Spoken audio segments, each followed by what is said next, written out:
আমরা রাজনীতি শুরুই তো করছি টাকা ইনকাম করার জন্য। এর জন্য প্রত্যেকটা জায়গায় জায়গায় আমাকে অপদস্থ হইতে হয়, প্রত্যেকটা মানুষ আমাকে অপমান করে।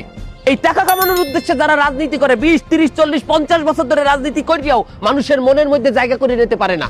কিন্তু আপনি একটা জিনিস চিন্তা করেন, শরীফ ওসমান হাদি, তার রাজনৈতিক বয়স কত? সে কত বছরই বা বাংলাদেশের রাজনীতি করে গেছে, অথচ বাংলাদেশের প্রত্যেকটা মানুষের মন সে জয় করে এনেছে। সে কি অনেক বড় দলের একজন রাজনীতিবিদ ছিল, অনেক বড় দলের নেতা ছিল, অনেক কোটি কোটি টাকার সম্পদ ছিল তার, তারপরও সারা বাংলাদেশের মানুষ তারে ভালোবাসে কেন? সে বাংলাদেশের মানুষকে নিয়ে চিন্তা করছে, সে রাজনীতি করছে ইনসাফ কায়েমের রাজনীতি। আমাদের নিয়ত ছিল রাজনীতি করে টাকা ইনকাম করার, আর তার নিয়ত ছিল ইনসাফ কায়েমের জন্য তার যদি শহীদ হইতে হয় সেই শহীদ হওয়ার জন্য সে প্রস্তুত ছিল। আলহামদুলিল্লাহ, আল্লাহ তাকে শহীদ বানাইছে। দুর্বৃত্তের গুলি হাদির মাথায় ঢুকছে, কিন্তু হাদি সারা বাংলাদেশের মানুষের মাথায় ঢুকছে।